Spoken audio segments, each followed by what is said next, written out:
अस्सलाम वालेकुम। Welcome in study time. आज फर्स्ट ईयर केमिस्ट्री में लास्ट टाइम जो लेक्चर हमने दिया था एटॉमिक स्ट्रक्चर के अंदर on the basis of electronic configuration, तो दो रूल हम पढ़ चुके हैं। इलेक्ट्रॉनिक कॉन्फ़िगरेशन का जैसे कि आपको मतलब मालूम है कि इसमें हम ऑर्बिटल में इलेक्ट्रॉन की डिस्ट्रीब्यूशन करते हैं। तो याद दिलाने के लिए मैं आपको बता दूं जैसे कि एस, पी, डी, ये चार और टाइप के ऑर्बिटल हैं जो आपने पढ़े थे, और हर ऑर्बिटल में जो फिलिंग ऑफ इलेक्ट्रॉन्स होती है वो सर्टेन रूल्स को फॉलो करती है, जिनमें सबसे पहले हमने पढ़ा था ऑब्बा प्रिंसिपल और पॉलीज एक्सक्लूजन प्रिंसिपल।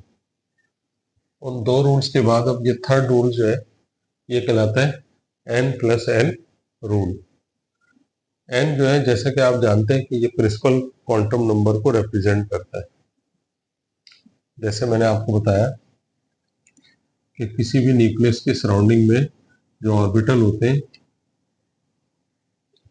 उनके प्रिंसिपल क्वांटम नंबर की जो वैल्यू होती है उसको n से रिप्रेजेंट किया जाता है, और हर प्रिंसिपल क्वांटम नंबर में सब शेल या ऑर्बिटल्स की एक स्पेसिफिक तादाद होती है। जैसे n=1 है तो इसके अंदर s ऑर्बिटल होगा, और n=2 है तो इसमें दो ऑर्बिटल होंगे s एंड p। n=3 है तो इसके अंदर तीन ऑर्बिटल होंगे s, p, d। तो ये आइडेंटिफाई किस तरह होगा कि ये s ऑर्बिटल जो है वो बिलोंग करता है 1 से या 2 से या 3 से, तो इसके कोफिशिएंट में हम 1 लिख देते हैं। तो इसका मतलब ये होता है कि ये प्रिंसिपल क्वांटम नंबर 1 से बिलोंग करता है। सेकंड s ऑर्बिटल जो है वो प्रिंसिपल क्वांटम नंबर 2 से, और थर्ड जो है वो 3 से बिलोंग करता है। तो इसी तरह p ऑर्बिटल क्योंकि सेकंड शेल का हिस्सा है, लिहाजा इसको हम 2p लिखते हैं, और थर्ड शेल के अंदर जो p ऑर्बिटल है इसको 3p लिखा जाता है, और इसी के अंदर जो d ऑर्बिटल है इसको 3d लिखा जाता है। तो आप ये देखिए कि s या s हर प्रिंसिपल क्वांटम नंबर का हिस्सा है, लेकिन सेकंड शेल में फिर p इंट्रोड्यूस हो गया, और थर्ड शेल में d, और सो ऑन फोर्थ शेल में फिर f को भी इंट्रोड्यूस किया जाता है।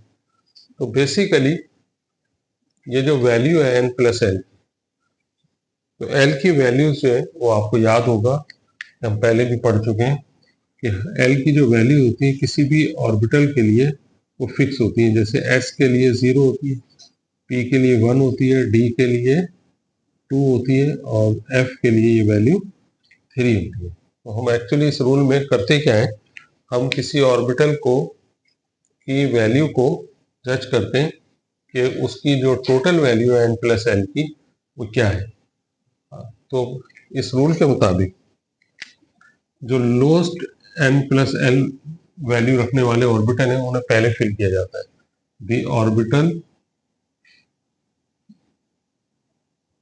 filled first which has lowest n+l value. अब इसको किस तरह से कर सकते हैं, इसके लिए एग्जाम्पल समझ लें। एग्जाम्पल में अगर मैं आपसे कहूँ कि आया आप 4s को पहले फिल करेंगे या 3d को, या तो प्रिंसिपल आपको याद हो, उसका ऑर्डर याद हो आपको, या दूसरा एक मेथड ये भी है कि n+l वैल्यू को आप इन दोनों ऑर्बिटल के लिए कैलकुलेट कर लें। तो किस तरह कैलकुलेट करेंगे, इसके लिए आप एक काम करें, एक इस तरह यहाँ पे एक चार्ट बना, इसमें 4s और 3d के लिए n और l की वैल्यू सब्स्टिट्यूट कर दें। जैसे कि मैंने बताया कि कोई भी ऑर्बिटल उसका कोफिशिएंट जो है वो उसके प्रिंसिपल क्वांटम नंबर की वैल्यू को रिप्रेजेंट करता है। तो यहाँ पर s जो है उसका कोफिशिएंट 4 है तो इसका प्रिंसिपल क्वांटम नंबर हो गया 4, और l जो है वो उसके लिए एस के लिए ज़िमुथल क्वांटम नंबर की वैल्यू जो है वो क्या हो जाती है, 0 हो जाती है। तो अगर हम n प्लस एल निकालें तो 4 प्लस 0 इज इक्वल टू 4। इसका मतलब ये हुआ कि हमारे पास 4s ऑर्बिटल के लिए n प्लस एल की वैल्यू जो है 4 हो गई। सिमिलरली हम 3D के लिए भी n प्लस एल कैलकुलेट कर सकते हैं। तो 3D के लिए n की वैल्यू क्या हो जाएगी, d का कोफिशिएंट क्या है, 3 है, तो ये रिप्रेजेंट करता है प्रिंसिपल क्वांटम नंबर को। तो इसके लिए n की वैल्यू 3 हो गई, और d जैसे कि मैंने बताया उसके लिए एज़िमुथल क्वांटम नंबर की वैल्यू क्या होती है, 2 होती है। अब इन दोनों वैल्यूज को ऐड कर लें, ये बन जाएगा 3 प्लस 2 इज इक्वल टू 5। तो यूँ इसका मतलब ये हुआ कि 4s और 3D में 4s के लिए n प्लस एल की वैल्यू 4 है, 3D के लिए n प्लस एल की वैल्यू 5 है। तो ये रूल क्या कह रहा है, ये रूल कह रहा है the orbital field first which has lowest n plus L value. तो n plus L value 4s के लिए 4 है, 3D के लिए 5 है, लिहाजा हम ये कहेंगे कि 4s field before 3D orbital. इस रूल का एक सेकंड पार्ट भी, वो ये कहता है, इस रूल का सेकंड पार्ट ये कहता है कि अगर सम टाइम ऐसा भी हो सकता है कि आप दो ऑर्बिटल के लिए n प्लस एल की वैल्यू फाइंड करें और वो n प्लस एल की वैल्यू जो है वो इक्वल हो जाए। तो जब कभी ऐसा हो तो जब n प्लस एल की वैल्यू दो ऑर्बिटल के लिए सेम हो जाए तो हम फिर लोएस्ट n वैल्यू के लिए इलेक्ट्रॉन को फिल पहले करेंगे। यहाँ हम ये लिख सकते हैं, दी orbitals which have same n plus l value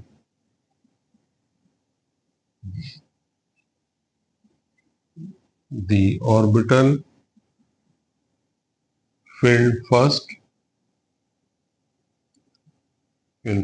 which has lowest n value, यानी उसके प्रिंसिपल क्वांटम नंबर की वैल्यू सबसे कम हो, उसे आप पहले फिल करेंगे। यहाँ पर आपको देखना ये होगा कि n की वैल्यू किस ऑर्बिटल के लिए कम है।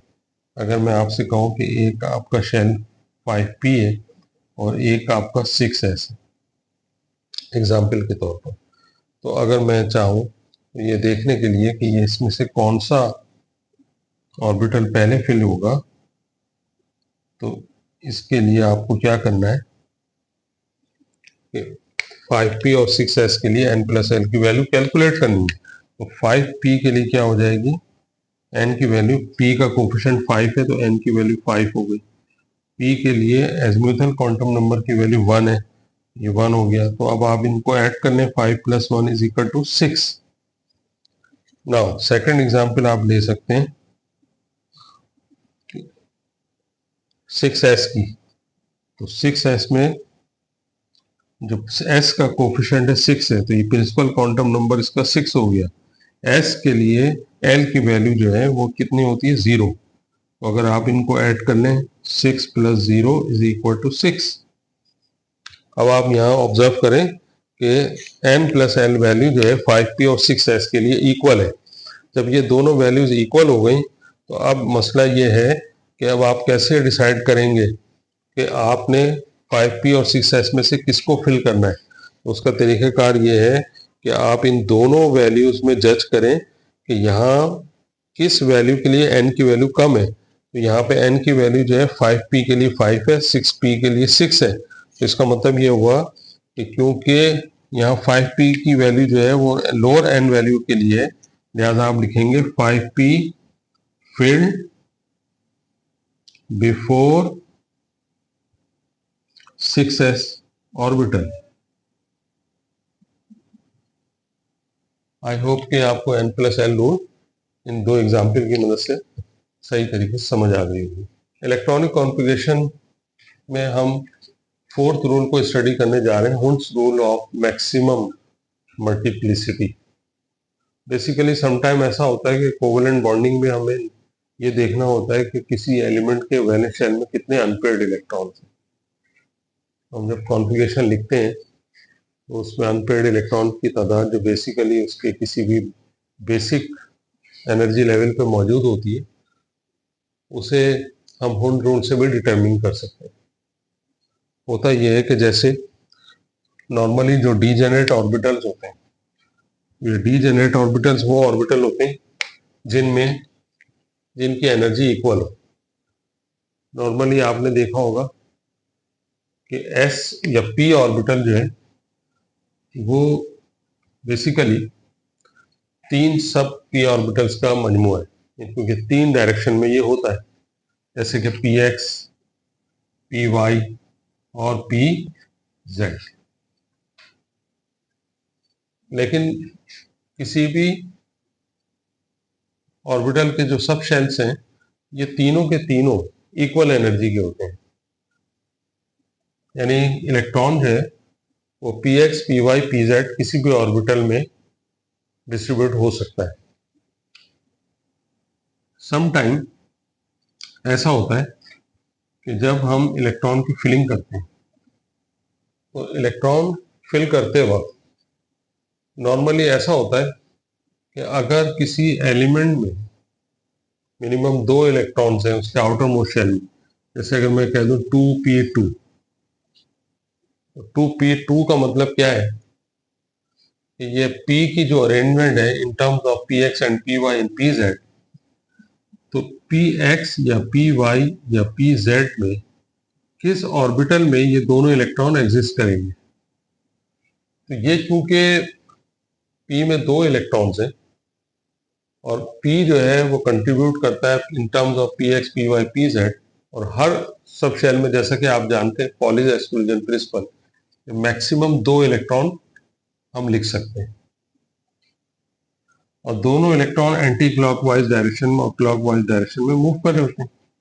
तो ये हो सकता है कि py और pz खाली रहें और px में दोनों के दोनों इलेक्ट्रॉन जो है वो डिस्ट्रीब्यूट कर दिए जाएं। लेकिन हुंस ने मैक्सिमम मल्टीप्लिसिटी यानी कि मिनिमम एनर्जी के लिए एक लॉ दे दी, और वो लॉ ये है, वो प्रिंसिपल ये है कि इलेक्ट्रॉन सबसे पहले सिंगली ऑक्युपाइड करते हैं। सिंगली ऑक्युपाइड करने का मतलब ये है कि अगर ऑर्बिटल में 2 इलेक्ट्रॉनों की गुंजाइश है तो पहले उसके अंदर 1 इलेक्ट्रॉन की फिलिंग होगी, और अगर कोई एम्प्टी ऑर्बिटल मौजूद है तो दूसरा इलेक्ट्रॉन पहले दूसरे ऑर्बिटल के अंदर फिल होगा। और दूसरी बात यह है कि ये दोनों जो है पैरेलल स्पिन के साथ होंगे, यानी इन दोनों की स्पिन जो है वो सेम होगी। या तो फिर ये क्लॉकवाइज डायरेक्शन में होंगे या एंटी क्लॉकवाइज डायरेक्शन। ये नहीं हो सकता कि अगर एक ऑर्बिटल में इलेक्ट्रॉन क्लॉकवाइज है तो दूसरे ऑर्बिटल में एंटी क्लॉक, तो ये रॉन्ग कॉन्फ़िगरेशन हो जाएगी।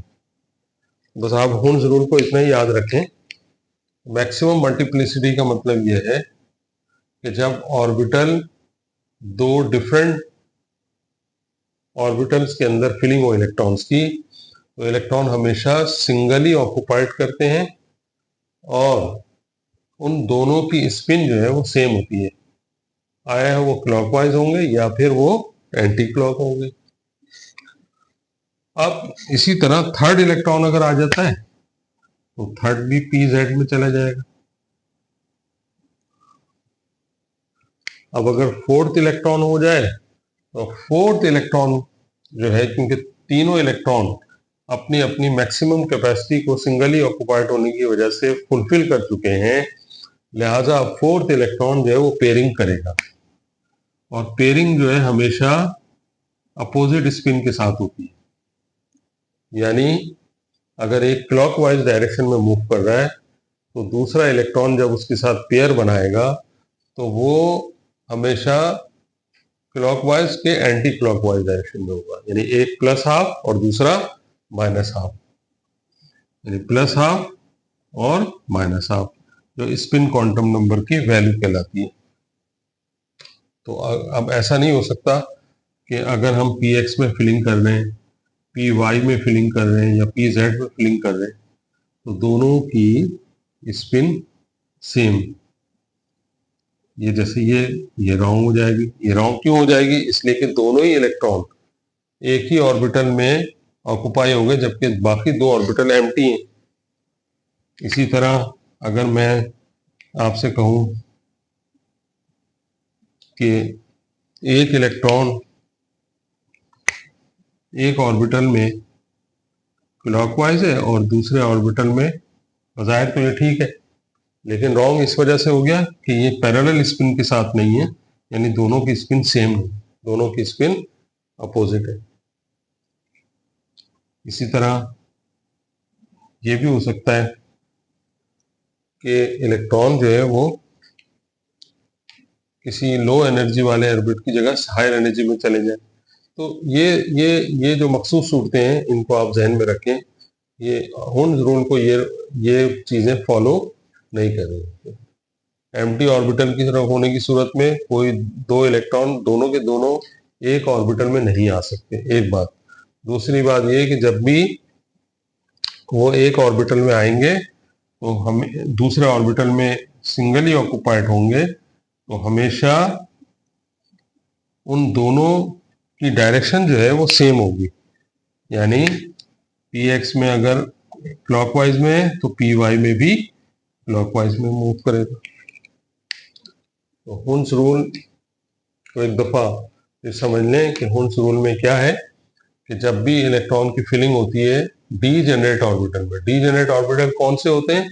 वो ऑर्बिटल जिनकी एनर्जी सेम हो। तो px, py, pz ये तीनों ऑर्बिटल की एनर्जी सेम, यानी कि अगर मैं आपसे कहूं कि ये 2px है तो ये 2py होना चाहिए, ये 2pz होना चाहिए।